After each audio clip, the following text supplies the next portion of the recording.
আসসালামু আলাইকুম viewers, Indian ভিসার আরও একটি নতুন ভিডিওতে আপনাদের সবাইকে স্বাগতম জানাচ্ছি। আপনাদের বেশিরভাগ মানুষই কমেন্ট করেছেন যে ট্যুরিস্ট ভিসা কবে খুলবে, ইন্ডিয়ান ট্যুরিস্ট ভিসা খুলছে না কেন এবং কবে নাগাদ ইন্ডিয়ান ট্যুরিস্ট ভিসা খুলতে পারে, সে সকল তথ্য নিয়ে থাকছে আজকের এই ভিডিওটি। তো ভিডিওটি শুরু করার আগে ছোট্ট একটি অনুরোধ, যারা আমার চ্যানেল নতুন অবশ্যই চ্যানেলটিকে সাবস্ক্রাইব করে দেবেন। অনেকে দালালের কথায় ভরসা করে ইন্ডিয়ান ট্যুরিস্ট ভিসার জন্য পাসপোর্ট জমা দিয়ে রেখেছেন কিন্তু ভিসা পাচ্ছেন না।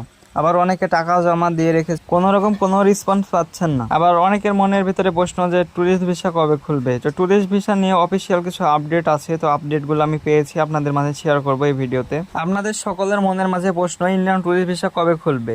গত কিছুদিন আগে ঢাকায় ভারতীয় হাই কমিশন প্রণয় বার্মা এসেছিলেন। সাংবাদিকরা প্রশ্ন করেছিল ভারতীয় ট্যুরিস্ট ভিসা কবে খুলবে। তিনি জানিয়েছেন বাংলাদেশের পর্যটকদের জন্য ভারতীয় ভিসা খুব শিগগিরই চালু হচ্ছে না, শুধু যাদের জরুরি প্রয়োজন তাদের ঢাকায় হাই কমিশন থেকে ভিসা দেওয়া হচ্ছে।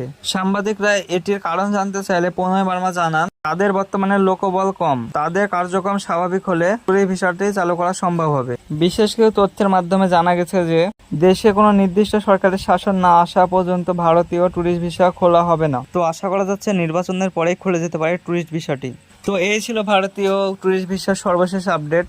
আমার ভিডিওটি যদি আপনার ভালো লেগে থাকে তাহলে অবশ্যই আমার চ্যানেলটিকে সাবস্ক্রাইব করে দেবেন। আর এই ভিডিও নিয়ে আপনার কোনো প্রশ্ন থাকলে অবশ্যই কমেন্ট করে জানাবেন, আমি উত্তর দেওয়ার চেষ্টা করব।